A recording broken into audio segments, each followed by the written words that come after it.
ಎಲ್ಲರಿಗೂ ನಮಸ್ಕಾರ. Welcome to my channel.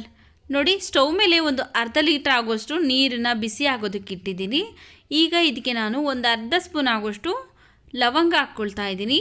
ಹಾಗೆಯೇ ಇದಕ್ಕೆ ಒಂದು 2 ಬಿರಿಯಾನಿ ಎಲೆನೂ ಸಹ ಕಟ್ ಮಾಡಿ ಇದಕ್ಕೆ ಸೇರಿಸ್ತೀನಿ.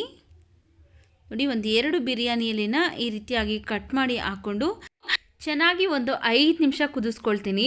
ಈ ಬಿರಿಯಾನಿ ಎಲೆ ಹಾಗೆಯೇ ಲವಂಗದಲ್ಲಿರುವಂತಹ ಸಾರಾಂಶ ಎಲ್ಲ ನೀರೊಳಗಡೆ ಇಳಿಬೇಕು. ನೋಡಿ, ಚೆನ್ನಾಗಿ ಒಂದು 5 ನಿಮಿಷ ಕುದಿಸ್ಕೊಂಡಿದ್ದೀನಿ. ನೀರಿನ ಬಣ್ಣನೂ ಸಹ ಚೇಂಜ್ ಆಗಿದೆ. ಈಗ ನಾವು ಸ್ಟವ್ ಆಫ್ ಮಾಡ್ಕೊಳ್ಳೋಣ. ನೋಡಿ, ಈಗ ಸ್ಟವ್ ಆಫ್ ಮಾಡ್ಕೊಂಡಿದ್ದೀನಿ. ಈಗ ಇದಕ್ಕೆ ನಾನು ಒಂದು ಅರ್ಧ ಸ್ಪೂನ್ ಆಗೋಷ್ಟು ಅಡುಗೆ ಸೋಡಾ ಹಾಕ್ಕೊಳ್ತಾ ಇದ್ದೀನಿ. ಬಿಸಿ ಬಿಸಿ ಇರಬೇಕಾದ್ರೆ ನಾನಿಲ್ಲಿ ಅಡುಗೆ ಸೋಡಾ ಹಾಕ್ಕೊಂಡಿದ್ದೀನಿ. ಈಗ ಇದನ್ನು ನಾವು ಶೋಧಿಸ್ಕೊಳ್ಬೇಕಾಗತ್ತೆ. ಬನ್ನಿ ಈಗ ಶೋಧಿಸ್ಕೊಳ್ಳೋಣ. ಮತ್ತೊಂದು ಪಾತ್ರೆಗೆ ನಾವು ಈ ಏನು ಲವಂಗ ಮತ್ತು ಬಿರಿಯಾನಿ ಎಲೆನೆಲ್ಲ ಕುದಿಸ್ಕೊಂಡಿದ್ರಲ್ಲ, ಈಗ ಅದನ್ನು ಶೋಧಿಸ್ಕೊಳ್ತಾ ಇದ್ದೀನಿ. ನೋಡಿ, ಈಗ ಇದನ್ನು ನಾವು ಕಂಪ್ಲೀಟಾಗಿ ಕೂಲ್ ಆಗಿಬಿಟ್ಬಿಡ್ಬೇಕು. ತುಂಬ ಬಿಸಿ ಇದೆ, ಅದರಿಂದ ನಾವು ಕಂಪ್ಲೀಟಾಗಿ ಕೂಲ್ ಆಗಿಬಿಡಬೇಕು. ಈಗ ಕೂಲ್ ಆಗಿದೆ. ಈಗ ಇದನ್ನು ನಾವು ಒಂದು ಸ್ಪ್ರೇ ಬಾಟ್ಲಿಗೆ ಹಾಕ್ಕೊಳ್ಳೋಣ. ನಿಮ್ಮ ಹತ್ರ ಸ್ಪ್ರೇ ಬಾಟ್ಲಿದ್ರೆ ಅದಕ್ಕೆ ಹಾಕ್ಕೊಳ್ಳಿ, ಅಥವಾ ಒಂದು ಚಿಕ್ಕದು ಜ್ಯೂಸ್ ಬಾಟ್ಲಿಗಾದರೂ ಹಾಕ್ಕೊಳ್ಬೋದು. ನೋಡಿ, ಇದಿಷ್ಟು ಹಾಕ್ಕೊಂಡಾದ್ಮೇಲೆ ನಾವು ಕ್ಯಾಪ್ನ ಕ್ಲೋಸ್ ಮಾಡಿಕೊಂಡ್ರೆ ಒಂದು ಒಳ್ಳೆ ಪವರ್ಫುಲ್ ಆಗಿರುವಂತಹ ಲಿಕ್ವಿಡ್ ತಯಾರಾಗುತ್ತೆ. ರಾತ್ರಿ ಹೊತ್ತು ಅಡುಗೆ ಊಟ ಎಲ್ಲ ಮುಗಿಸಿ ಆದಮೇಲೆ ಪಾತ್ರೆ ಎಲ್ಲ ಕ್ಲೀನ್ ಮಾಡಿ, ಸ್ಟವ್ ಎಲ್ಲ ಕ್ಲೀನ್ ಮಾಡಿರ್ತೀವಿ, ಹಾಗೆಯೇ ಗ್ಯಾಸ್ ಕಟ್ಟೆನೂ ಸಹ ಕ್ಲೀನ್ ಮಾಡಿರ್ತೀವಿ. ಆದ್ರೂ ಜಿರಳೆಗಳೆಲ್ಲ ನೈಟ್ ಟೈಮ್ ಓಡಾಡ್ತಾ ಇರ್ತವೆ. ಅಂಥ ಟೈಮಲ್ಲಿ ನಾವು ಈ ಲಿಕ್ವಿಡ್ನ ಮಾಡಿಕೊಂಡು ಸ್ಪ್ರೇ ಮಾಡೋದ್ರಿಂದ ಯಾವುದೇ ಅಲ್ಲಿ ಜಿರಳೆಗಳೆಲ್ಲ ಮನೆ ಒಳಗಡೆ ಬರೋದಿಲ್ಲ. ಕೆಮಿಕಲ್ನ ಯೂಸ್ ಮಾಡಿ ಹೋಗ್ಲಾಡ್ಸೋದಕ್ಕಿಂತ ಈ ರೀತಿಯಾಗಿ ಮನೆಯಲ್ಲಿ ಸಿಗುವಂತಹ ಲಿಕ್ವಿಡ್ನ ತಯಾರಿಸ್ಕೊಂಡು ನಾವು ಅಲ್ಲಿ ಜಿರಳೆನೆಲ್ಲ ಹೋಗ್ಲಾಡಿಸ್ಬೋದು ಮನೆಯಿಂದ ಸ್ನೇಹಿತರೆ. ನೋಡಿ, ಒಂದು ಬಟ್ಲಿಗೆ ನಾನು 1 ಸ್ಪೂನ್ ಪುಡಿ ಉಪ್ಪು ಹಾಕ್ಕೊಳ್ತಾ ಇದ್ದೀನಿ. ಹಾಗೆಯೇ 2 ಸ್ಪೂನ್ ರಂಗೋಲಿ ಪೌಡರ್ ಬರುತ್ತಲ್ಲ, ಆ ಪೌಡರ್ ಹಾಕ್ಕೊಳ್ತಾ ಇದ್ದೀನಿ. ಹಾಗೆಯೇ 1 ಸ್ಪೂನ್ ನಾನಿಲ್ಲಿ ಸರ್ಫ್ ಎಕ್ಸೆಲ್ ಪೌಡರ್ ಹಾಕ್ಕೊಳ್ತಾ ಇದ್ದೀನಿ. ನಿಮ್ಮ ಮನೇಲಿ ಬಟ್ಟೆ ಒಗೆಯೋದಕ್ಕೆ ಯಾವ ಯೂಸ್ ಮಾಡ್ತಿರಲ್ಲ ಪೌಡರು, ಅದನ್ನು ಹಾಕ್ಕೊಳ್ಳಿ. ಹಾಗೆಯೇ ಇಲ್ಲಿ ಒಂದು ಅರ್ಧ ನಿಂಬೆಹಣ್ಣನ್ನು ಹಿಂಡ್ಕೊಳ್ತಾ ಇದ್ದೀನಿ, ಹುಳಿ ಹಿಂಡ್ಕೊಳ್ತಾ ಇದ್ದೀನಿ. ಆನಂತರ ಈಗ ಇದಕ್ಕೆ ನಾನು ಒಂದು ಅರ್ಧ ಲೀಟ್ರ್ ಆಗೋಷ್ಟು ನೀರನ್ನು ಸೇರಿಸ್ತಾ ಇದ್ದೀನಿ. ನೀರನ್ನ ಸೇರಿಸಿ ಇವಿಷ್ಟು ಈಗ ಚೆನ್ನಾಗಿ ಮಿಕ್ಸ್ ಆಗೋ ಥರ ಮಿಕ್ಸ್ ಮಾಡ್ಕೊಳ್ಬೇಕು. ನಾವೇನು ಸರ್ಫ್ ಎಕ್ಸೆಲ್ ಪೌಡರೆಲ್ಲ ಹಾಕಿದಿರಲ್ಲ, ಅದಿಷ್ಟು ಮಿಕ್ಸ್ ಆಗಬೇಕು. ನೋಡಿ, ಚೆನ್ನಾಗಿ ಮಿಕ್ಸ್ ಆಗಿದೆ. ನೋಡಿ, ಒಂದು ಒಳ್ಳೆ ಲಿಕ್ವಿಡ್ ತಯಾರಾಗಿದೆ. ಈ ಲಿಕ್ವಿಡ್ನ ಏನು ಮಾಡಬೇಕು ಅಂದರೆ, ನೋಡಿ, ಬಾತ್ರೂಮಲ್ಲಿ ಟೈಲ್ಸಲ್ಲಿ ಅಥವಾ ಗೋಡೆಗಳ ಟೈಲ್ಸಲ್ಲೆಲ್ಲ ಉಪ್ಪು ನೀರಿನ ಕಲೆಗಳು ಹಾಗೆಯೇ ಇರ್ತವೆ.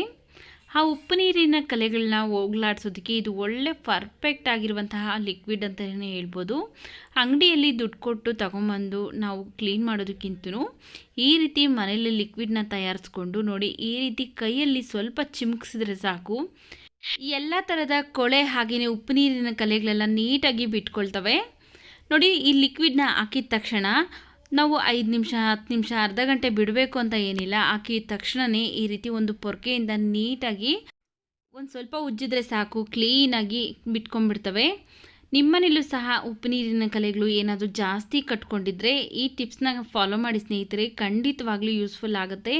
ಎಷ್ಟೇ ಕೊಳೆ ಇದ್ದರೂ ಸಹ ಉಪ್ಪು ನೀರಿನ ಕಲೆಗಳು ಕಟ್ಕೊಂಡಿದ್ರೂ ಸಹ ಕ್ಲೀನಾಗಿ ಹೋಗ್ಬಿಡುತ್ತೆ. ನೋಡಿ, ನೆಲದಲ್ಲಿರುವಂತಹ ಟೈಲ್ಸ್ಗೂ ಅಷ್ಟೇ ಇದೇ ಲಿಕ್ವಿಡ್ನ ಹಾಕ್ಬಿಟ್ಟು ಉಜ್ಜ್ತಾ ಇದ್ದೀನಿ. ನೋಡಿ, ನಾವು ತುಂಬ ಹೊತ್ತು ಕೈಯೆಲ್ಲ ನೋಯಿಸ್ಕೊಂಡು ಉಜ್ಜಬೇಕು ಅಂತ ಏನಿಲ್ಲ. ಜಸ್ಟ್ ಈ ರೀತಿಯಾಗಿ ಒಂದ್ಸರಿ ವಾಶ್ ಮಾಡಿಕೊಂಡ್ರೆ ಸಾಕು, ಸ್ವಲ್ಪ ಉಜ್ಜಿದ್ರೆ ಸಾಕು, ಕ್ಲೀನಾಗಿ ಎಷ್ಟೇ ಕಲೆಗಳಿದ್ರೂ ಸಹ ಬಿಟ್ಕೊಂಡ್ಬಿಡುತ್ತೆ. ಮನೆಯಲ್ಲಿ ಚಿಕ್ಕ ಮಕ್ಕಳೆಲ್ಲ ಇದ್ದಾಗ ಹೊರಗಡೆಯಿಂದ ಕೆಮಿಕಲ್ನ ತೊಗೊಂಬಂದು ಕ್ಲೀನ್ ಮಾಡಿದ್ರೆ ಅವರಿಗೆ ಬೇಗ ಇನ್ಫೆಕ್ಷನ್ ಆಗೋ ಚಾನ್ಸಸ್ ಜಾಸ್ತಿ ಇರುತ್ತೆ.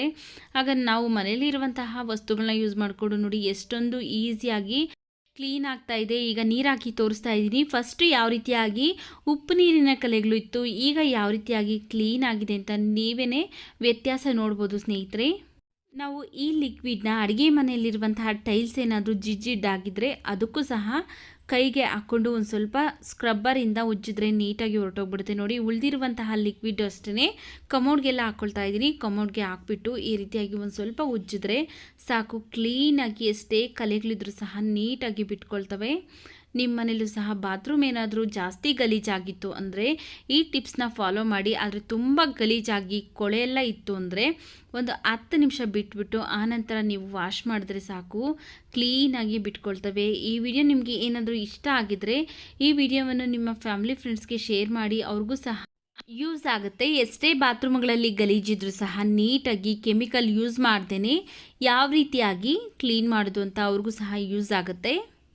ನೋಡಿ ಎಷ್ಟೊಂದು ಕ್ಲೀನ್ ಆಗಿದೆ ಅಂತ. ನೋಡಿ ಹಸಿ ಅಲಸಂದಿಕಾಯಿನ ತೊಗೊಂಬರ್ತೀವಿ. ಹಸಿ ಅಲಸಂದಿಕಾಯಿನ ತೊಗೊಂಬಂದು ಇದರಲ್ಲಿರುವಂತಹ ಕಾಳನ್ನು ಯೂಸ್ ಮಾಡಿಕೊಂಡು ಪಲ್ಯ ಅಥವಾ ಸಾಂಬಾರು ಮಾಡಿಕೊಂಡು ಈ ಸಿಪ್ಪೆನ ಬಿಸಾಕ್ಬಿಡ್ತೀವಿ. ಮನೇಲಿ ದನ ಕರು ಇತ್ತು ಅಂದರೆ ಅದಕ್ಕೆ ಹಾಕ್ತೀವಿ. ಏನು ಇಲ್ಲ ಅಂದಾಗ ಚೆಲ್ಲಬೇಕಾಗತ್ತೆ ಹೊರಗಡೆಗೆ.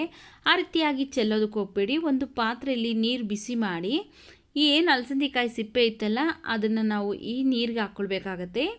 ಈಗ ಇದ್ರ ಮೇಲೆ ಒಂದು ಲಿಡ್ನ ಕ್ಲೋಸ್ ಮಾಡಿ ಚೆನ್ನಾಗಿ ಕುದಿಸ್ಬೇಕಾಗತ್ತೆ.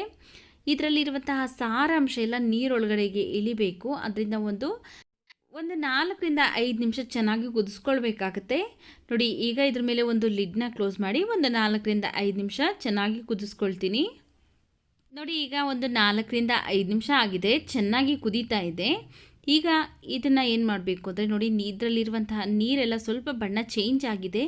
ಈಗ ಸ್ಟವ್ ಆಫ್ ಮಾಡಿಬಿಟ್ಟು ಇದನ್ನು ಕಂಪ್ಲೀಟಾಗಿ ತಣ್ಣಗಾಗ್ಬಿಡಬೇಕು. ಇದರಲ್ಲಿರುವಂಥ ನೀರೆಲ್ಲ ತಣ್ಣಗಾಗಬೇಕು. ನೋಡಿ ಇಲ್ಲಿ ಒಂದು 10 ನಿಮಿಷ ಹೊರಗಡೆನೆ ಹಾಗೆಯೇ ಇಟ್ಟಿದ್ದೀನಿ. ಚೆನ್ನಾಗಿ ತಣ್ಣಗಾಗಿದೆ. ಈಗ ಏನು ಮಾಡಬೇಕು ಅಂದರೆ ಈ ಸಿಪ್ಪೆನೆಲ್ಲ ತೆಗೆದುಬಿಡಬೇಕು. ನೋಡಿ ಸಿಪ್ಪೆನೆಲ್ಲ ತೆಗೆದುಬಿಟ್ಟು ಈ ನೀರನ್ನು ಏನು ಮಾಡಬೇಕು ಅಂದರೆ ಗಿಡಗಳಿಗೆ ಹಾಕೋದ್ರಿಂದ ಗಿಡಗಳಿಗೆ ಒಳ್ಳೆ ಫರ್ಟಿಲೈಸರ್ ಆಗಿ ಕೆಲಸ ಮಾಡುತ್ತೆ. ಗಿಡಗಳ ಬೆಳವಣಿಗೆ ತುಂಬ ಚೆನ್ನಾಗಿ ಆಗುತ್ತೆ. ಪಾಟ್ಗಳಲ್ಲಿ ನಮ್ಮ ಗಿಡಗಳು ಬೆಳವಣಿಗೆ ಆಗ್ತಾ ಇಲ್ಲ, ಹೂಗಳು ಬಿಡ್ತಾ ಇಲ್ಲ ಅನ್ನೋರು ಈ ಟಿಪ್ಸ್ನ ಫಾಲೋ ಮಾಡಿ ತುಂಬ ಚೆನ್ನಾಗಿ ಬೆಳವಣಿಗೆ ಆಗುತ್ತೆ. ಹಾಗೆಯೇ ಗಿಡಗಳಲ್ಲಿ ಹೂಗಳು ಸಹ ತುಂಬ ಚೆನ್ನಾಗಿ ಬಿಡುತ್ತೆ. ಸ್ನೇಹಿತರೆ, ನಿಮ್ಮನೇಲೂ ಸಹ ಗಿಡಗಳಿಗೆ ಈ ರೀತಿಯಾಗಿ ಫರ್ಟಿಲೈಸರ್ನ ಮನೇಲೇ ತಯಾರಿಸಿ ಹಾಕ್ರಿ.